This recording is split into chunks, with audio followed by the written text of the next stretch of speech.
بسم اللہ الرحمن الرحیم. میں ہوں راؤ عمر جاوید ایڈوکیٹ. اور میں ہوں ملک رفیق عوان.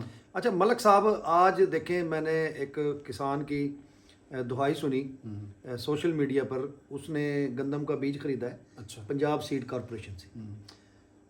تو وہ آٹا بنا ہوا تھا اس کا، یعنی وہ لگی ہوئی تھی گندم. سسری جس کو بولتے ہیں. ہاں سرسری جو ہے نا وہ لگی ہوئی تھی. اچھا اب دیکھیں 50 کلو کا جو تھیلا ہے وہ 50 کلو کا تھیلا 6500 میں پنجاب سیڈ کارپوریشن دے رہی یعنی 6500. 6500. اچھا اب ظلم دیکھیں کہ 2500 پہ گندم جی نہیں خریدی، اور فوکل پرسن قائم کیے ہوئے تھے ہمارے سی ایم صاحبہ نے منڈیوں میں کہ جو اس سے زیادہ کا ریٹ لگائے اس کے خلاف ایف آئی آر دیتے. تو یہ کیا ظلم ہو رہا ہے یار. پہلے مافیا قرار دے دیا، پھر ان کی گندم نہیں خریدی، مطلب پہلے گندم نہیں خریدی گئی، پھر انہیں مافیا قرار دے دیا. اب پھر اب کیا کہہ رہے ہیں، گندم زیادہ سے زیادہ کاشت کریں. تحصیلداروں کی ڈیوٹی لگا دی، اے سی صاحبان کی ڈیوٹی لگا دی، جائیں جی کاشتکاروں کو دے. ہم جی ٹریکٹر دے رہے ہیں جی، 1000 ٹریکٹر دیں گے، ہم یہ کریں گے وہ کریں گے. 10 لاکھ کا جھانسا دیکھیں آپ کیسے دیتے ہیں، کیسے بیوقوف بناتے ہیں قوم کو کہ 10 لاکھ ٹریکٹر کی قیمت بڑھا کے اور کسانوں کو یہ کہا جا رہا ہے کہ آپ کو 10 لاکھ سبسڈی دیں گے اس میں. تو یہ یار کیا ہے، کیا یہ بیوقوف سمجھتے ہیں عوام کو. کسانوں کو انہوں نے بالکل ہی ایک یقین سے کیا چاہتے ہیں، پاکستان سے نکل جائیں گے. یہ اصل میں مافیا، یہ قبضہ گروپ ہے، یہ کوئی حکومت نہیں ہے، یہ کوئی ووٹ لے کے نہیں آئے، یہ زبردستی بیٹھے ہیں. اور ان کو عوام سے کوئی محبت نہیں ہے، ان کو عوام سے کوئی لینا دینا، کیونکہ عوام کے ووٹ سے تو یہ آئے ہی نہیں ہیں.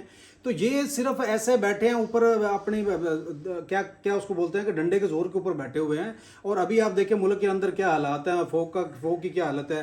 اور میڈم صاحبہ جناب ادھر جا کے سوئٹزرلینڈ میں جا کے بیٹھی ہیں.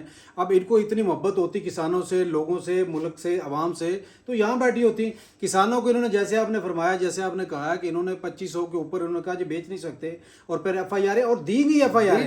اچھا پرانے 10 سال 15 سال پہلے جن کے لوگوں کسانوں کے نام اس کے اندر تھے کہ کسان یونین ہو گئی، اتحاد ہو گیا، یا جو بھی لوگ تھے بڑے بات کرنے والے، ان کو آج بھی اٹھا لیتے ہیں. تھوڑی سی بات کریں بات بھی نہیں کرنے دیتے. اچھا کوئی صحافی، کوئی دوسرا بندہ، کوئی بھی ان کے خلاف کسی قسم ان کے خلاف نہیں، حقیقی بات سچی بات اگر کوئی بندہ اٹھانا چاہتا ہے، کرنا چاہتا ہے، کسی کو مسئلہ مسائل ہے تو یہ بولنے نہیں دیتے، یہ بندے کو اٹھا کے اندر کر دیتے ہیں. اور پھر سسری آٹا جو یہ گندم آپ انہوں نے دی ہے، اب 6500 میں کسان وہی گندم ان سے لیں، ناقص بیج.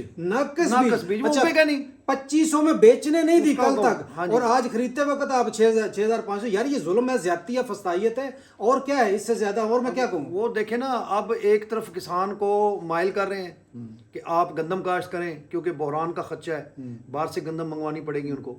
اچھا جب پاکستان میں گندم تھی، کسان کی گندم تھی، تب باہر سے منگوا لی اور اس کی بے قدری کر دی، خریدنے نہیں دی گئی. اچھا پھر اوپن بھی نہیں کی. سوری میں آپ کی باتوں ٹوکوں گا. جن لوگوں کو اس وقت جو لوگ اس میں انوالو تھے آج وہ بڑے بڑے عہدوں کے اوپر بیٹھے ہیں. ان کو سزا دینی چاہیے، ان کو سزا دینی چاہیے. سزا دینی وجہ بلکہ وہ عوام کو سزا دے رہے ہیں. وہ لوگوں کے ساتھ الٹا وہ لوگ جو انوالو تھے وہ ظلم زیادتی آج عوام کے ساتھ کر رہے ہیں. ہم بات کر رہے ہیں. ہاں میں وہی بات کر رہا ہوں کہ زراعت کو، یہ زراعت دشمنی ہے، یہ کسان کشی ہے. آپ کسان کو ختم کر رہے ہیں، اس کو بدل کر رہے ہیں کہ وہ اپنی اس زراعت کے پیشے سے بدل ہو کے کوئی اور کام کرے. یار طلبہ تو آپ کے پہلے ہی باہر نکل رہے ہیں، جو آپ کے ذہین لوگ ہیں، جو ہنرمند لوگ ہیں، وہ تو پہلے ہی اس ملک سے باہر جا چکے ہیں اور بڑی تیزی سے جا رہے ہیں. لوگ رو صاحب جا چکے ہیں، پاسپورٹ پورے نہیں ہو رہے اور بڑے تیزی سے جا رہے ہیں. ان کے پاس پیپر نہیں پورا ہو رہا پاسپورٹ کا. ہاں جی اتنی لوگ جا رہے ہیں. 40,000 اس وقت ڈیلی کے حساب سے، اب ڈیلی 40,000 پاسپورٹ پرنٹ ہو رہے ہیں. اب شروع ہوا ہے، پیپر ہی نہیں تھا. پھر بھی سر دیکھیں نا، پھر بھی 3 مہینے لوگوں کو پاسپورٹ نہیں ملتا. لوگ جو لوگ پڑھے لکھے لوگ ہیں، جو تھوڑے عقل دماغ والے لوگ ہیں، جن کے پاس تھوڑا سا بھی کوئی اس طرح کوئی چیز ہے، کوئی زیور بیچ کے، کوئی زمین بیچ کے، کوئی اپنے جانور بیچ کے، کچھ بھی بیچ کے لوگ باہر جا رہے ہیں، یہاں کو رہنے نہیں چاہ رہے. مجھے یہ بتائیں آپ ملک صاحب کہ یہ کسان کہاں جائے گا بیچارہ، اور چھوٹا کسان خاص طور پہ جو 4-5 ایکڑ کا ہے، 6 ایکڑ کا ہے، وہ کہاں جائے گا. سر پتہ کیا ہے کہ یہ پہلے دن سے یہ کسان کش کہہ لیں یہ حکومت ہے. یہ پہلے ہم سنتے تھے کہ یار یہ تاجروں کے حق میں بڑی بہتری حکومت ہے، لیکن انہوں نے تاجروں کا بیڑا غرق کر دیا، انہوں نے کسانوں کا بیڑا غرق کر دیا، انہوں نے انڈسٹری کا بیڑا غرق کر دیا. میں ایسے کہوں گا انہوں نے پورے ملک کا بیڑا غرق کر دیا. آپ کی اکانومی زراعت پہ انحصار کرتی ہے، جب آپ نے زراعت تباہ کر دی سمجھو آپ نے ملک تباہ کر دیا. صحیح بات. تو یہ بڑی بدقسمتی کی بات ہے. سر مجھے یہ بتائیں، جب آپ کا سیکٹری جو ہے، سیکٹری پنجاب اگر سی ایم کے ساتھ وہاں سوئٹزرلینڈ میں کیا کر رہا ہے، مجھے یہ بتائیں. جب سیکٹری پنجاب اس کا کام یہاں ہونا چاہیے نا. اس وقت فوگ ہے, ملک کے اندر حالات ہیں, دہشت گردی ہے, آپ دیکھ لیں.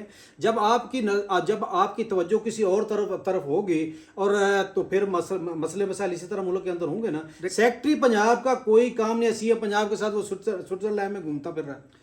نہیں وہ تو ہماری جو اطلاعات ہیں جو بتایا جاتا ہے وہ سی ایم صاحبہ جو ہے وہ اپنے کو گلے کا دوائی لینے گئی ہیں یا سیکٹری کا کیا کام ہے؟ وہ بھائی بادشاہ لوگ ہیں. نہیں ایک چیز بڑی افسوسناک ہے, وہ میں نے بھی خبر سنی ہے کہ میڈم صاحبہ جو ہیں ان کا سننے میں یہ آ رہا ہے کہ ان کو گلے کا کوئی کینسر کا مسئلہ ہے. خدا نہ خواستہ اللہ تعالیٰ ان کو صحت دے, اللہ تعالیٰ ان کو لمبی زندگی دے.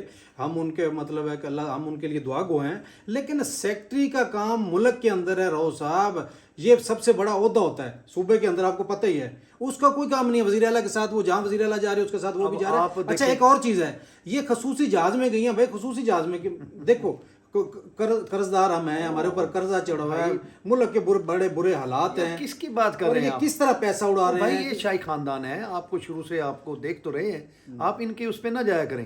آپ میں تو یہ دیکھیں اب باہر سانس لینا دشوار ہو گیا ہے, اتنی سموگ ہے, کمروں کے اندر بیٹھنا مشکل ہے, اتنی سموگ ہے, ظاہر ہے ایئر کے ساتھ وہ کمروں کے اندر آ رہی ہے, تو اتنے مشکل اور یہ پہلی دفعہ ہوا, سوری میں آپ کو ٹوک رہا ہوں, یہ پہلی دفعہ ہوا ہے کہ ہمارا جو شہر ہے نا, ہمارا ضلع ہے, اس میں یہ حالات آج تک نہیں ہوئے جو اس وقت ہوئے. مطلب پنجاب کے بیشتر اضلاع جو ہے اس سموگ کی زد میں ہے, اور اس موقع پر ہماری سی ایم صاحب باہر ہے. بہرحال عوام کا اللہ ہی حافظ ہے, دعا کر سکتے ہیں کہ اللہ تعالیٰ کوئی بہتری لائے.